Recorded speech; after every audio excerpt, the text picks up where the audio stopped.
श्री कृष्ण गोविंद हरे मुरारी, हे नाथ नारायण वासुदेव। पितुमात स्वामी सखा हमारे, पितुमात स्वामी सखा हमारे, हे नाथ नारायण वासुदेव। श्री कृष्ण गोविंद हरे मुरारी, हे नाथ नारायण वासुदेव। नमस्कार। भगवती पंथ की ओर से आप सभी को जन्माष्टमी की शुभकामनाएं।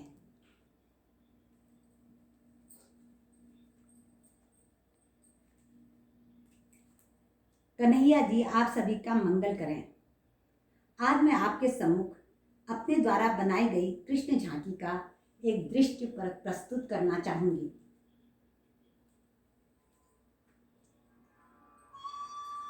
सत्कर्मों की ओर बढ़ने की प्रेरणा देने वाले श्री कृष्ण का संपूर्ण जीवन ही संघर्षों से भरा हुआ था। उनका जन्म ही बंदी गृह में हुआ था। वहां भी कंस उनका वध करने के लिए तैयार बैठा हुआ था। आधी रात के समय कृष्ण का जन्म हुआ, पर कृष्ण की लीला तो देखिए। जन्म होते ही पहरेदार गहरे नींद में सो गए और बंदी गृह के ताले स्वयं ही खुल गए। माँ देवकी ने कृष्ण की सुरक्षा हेतु पिता वसुदेव को बुलाकर कहा कि बच्चे को गोकुल में नंद बाबा के घर छोड़ के आओ।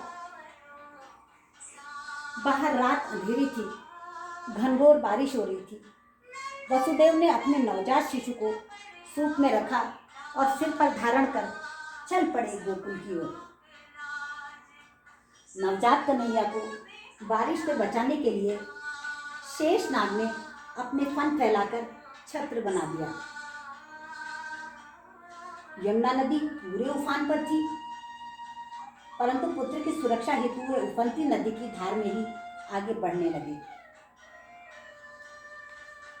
यमुना नदी का जलस्तर बढ़ता ही जा रहा था, परंतु तभी श्री कृष्ण ने अपना पैर नीचे लटका दिया और नदी ने जैसे ही श्री कृष्ण का चरण स्पर्श किया, वह धीरे धीरे कम होती चली गई और वसुदेव ने कृष्ण को सकुशल गोकुल पहुंचा दिया।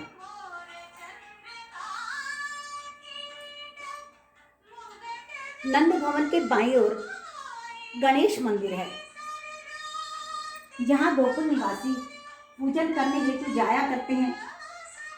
मंदिर में एक पुजारी भी हैं, जो पूजन का कार्य करते हैं और मंदिर की निगरानी भी किया करते हैं।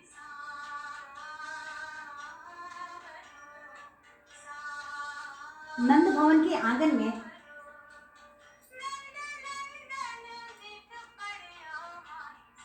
माँ यशोदा कृष्ण को तरह तरह से मनाते हुए खाना खिला रही है। दूसरी ओर मक्खन के कई मटके भरे हुए हैं और इधर माखन प्रेमी कृष्ण घुटनों के बल चलते हुए उसे खाने के लिए जाने का प्रयास कर रहे हैं। नंद भवन की विशालकाय भवन का निर्माण कैसे हुआ देखिए।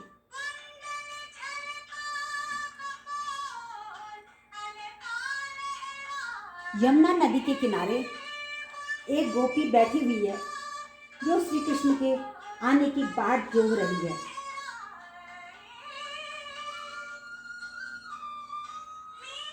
गोकुल के गांव का दृश्य देखिए।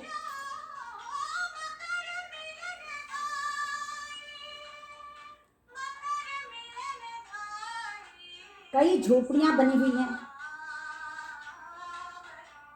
दो महिलाएं ओखली कूट रही हैं। एक भक्तन रास्ते में कहीं जाती हुई दिखाई दे रही है और एक वृद्ध व्यक्ति भी घर के आसपास घूमते हुए दिखाई दे रहे हैं।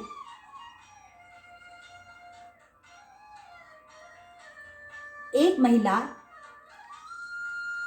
अपने परिवार के लिए खाना बना रही है और एक महिला खेत से कुछ काट कर सर पर रखकर घर ले जा रही है।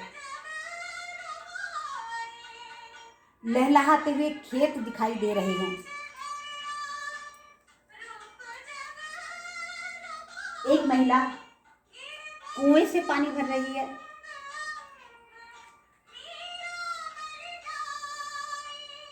पास में एक बैलगाड़ी रखी हुई है जिसमें घास भरी हुई है।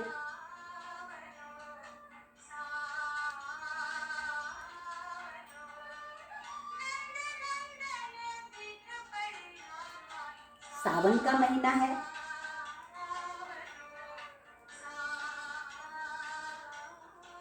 सभी गोपियां और कृष्ण झूले में एक एक कर झूल रहे हैं। अभी कृष्ण जी झूला झूलते हुए दिखाई दे रहे हैं और गोपियां आनंदित होकर के गा रही हैं और नृत्य कर रही हैं।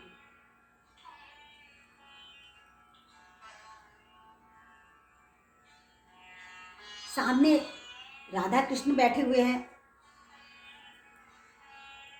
कृष्ण बंशी बजा रहे हैं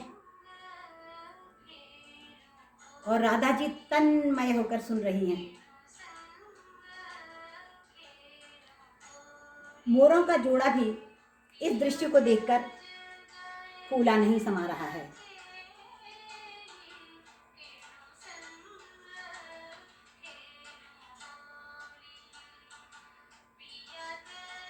शरद पूर्णिमा की चांदनी रात्रि है। चंद्रमा अपने पूरे यौवन पर है।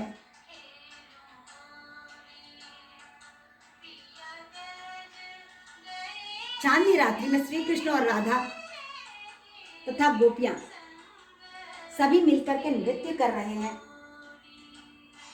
देखिए, गहन कुंज के बीच में कन्हैया व गोपियों की रास लीला का एक दृश्य है।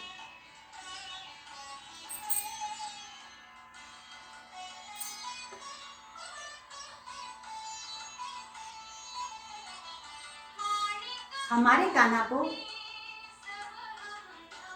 गाय चराने का और उनके साथ समय बिताने का बहुत शौक था।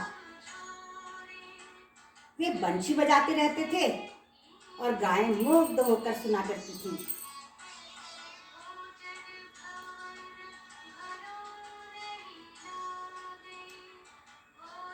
एक बार इंद्रदेव ने कुपित होकर गोकुल में अत्यधिक जल बरसा दिया। गोकुलवासी बहुत दुखी हो गए।